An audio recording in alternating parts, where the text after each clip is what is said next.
Sometimes folklore is like an old holy sweater. You pull at a thread thinking you simply found a stray, but you keep pulling and pulling, and suddenly your little simple theory has completely unraveled into a complicated tangle of wool.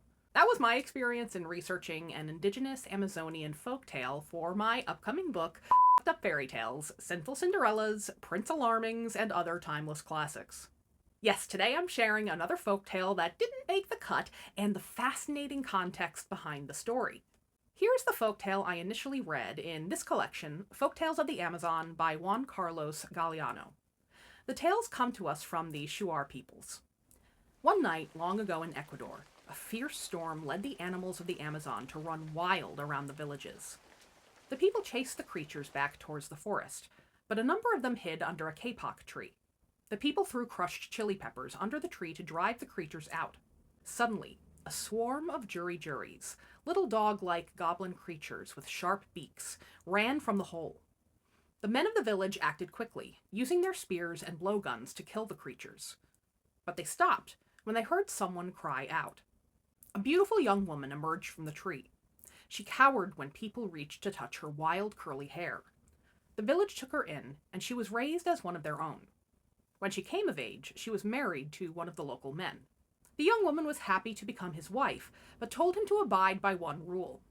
He must never touch her hair. So, of course, this guy's interest was piqued, especially because it was customary for the village to help each other delouse one another, and he wasn't allowed to do this task for his wife because of her rule. Unsatisfied, one day he ambushed her, pulling her close and giving her a noogie, mussing up her hair. And that's when he saw it. The second mouth on the back of her head. A hard beak, sharp as knives, just like the faces of the Juri-Juri. "I have been a good wife," she said, "and all I asked is that you never touch my hair. Now you know my shameful secret." She parted her hair, and the second mouth shrieked. She tackled her husband with strong arms and sank her beak into his skull. She devoured him, starting with his brains, the part she liked the best. I was considering this tale for my section of the book called Swipe Right to Your Happy Ending, a collection of love stories gone wrong. To me, it came across as a pretty typical respect your wife's boundaries type of folktale. But as I began looking for other versions of the story, they weren't lining up with this one. Luckily, I was able to locate an educator of Shuar descent living in Ecuador, Santiago Utitiaj Paati, who grew up on folktales about the Juri-Juri. Santiago, I apologize if I mispronounced your name. With the help of a translator named Maria, Santiago shared the versions of the folktale he knew and what purpose it served for the Shuar. It turns out that there is a previous section of this folktale missing from the initial version I read, as well as some little differences that really make the tale quite different than it appeared. The tale opens on a group of hunters traveling with a village woman. The hunters captured a small monkey and cruelly toyed with the animal, eventually killing it for their dinner. The following day, while the men were away on a hunt, a powerful spirit showed itself to the lone woman. Its feet faced backward, and it wore a poncho and a crown of colorful feathers.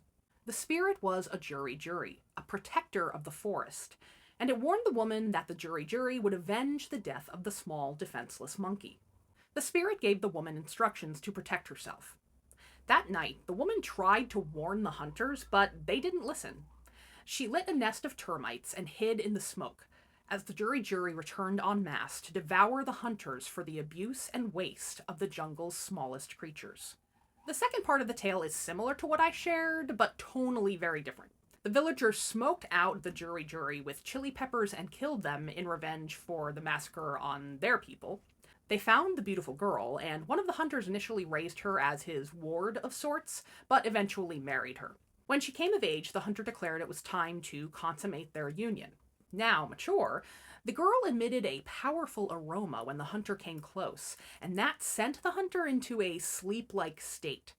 Left semi-conscious and defenseless himself, the young woman devoured the man alive, then ran away to the forest, where she bore more Juri-Juri, who inhabit the land to this day. Santiago explained that this tale carries a lot of instruction for the Shuar people. My initial takeaway of it being a cautionary tale regarding relationships wasn't totally off base. Santiago told me that the tale offers lessons against marrying strangers, especially those that may not be human. as well as teaching to be wary of admiring someone on appearances alone, and the importance of listening to your elders. But he also highlighted the tale's ecological importance, which is especially relevant today with the ongoing massacre of the Amazon and other natural resources. The Shuar call the Amazon the lungs of the earth. Protecting it from careless cruelty and waste is vital. Lastly, the Shuar continue to share this old tale to keep their culture and traditions alive. I loved learning the context for this story. Connecting with Santiago was so valuable. And having been lucky to get a traditional publishing deal, which came with a generous advance, I was able to pay Santiago and Maria for their time. They did a lot of hard work for me, and I feel bad that the tale didn't make it in the book, but I learned so much and I knew that you would love hearing it, so I could at least share it in this way. I'm so happy for the opportunity to stoke the flame of the Shuar people's folklore for you, and I thank Santiago and Maria for making that possible. If you'd like to see the doomed romances that did make it into my book, Fairy Tales, you can pre-order it now wherever books are sold. It will be available starting October 7th of this year from W.W. Norton, but you don't have to wait. Order yours now.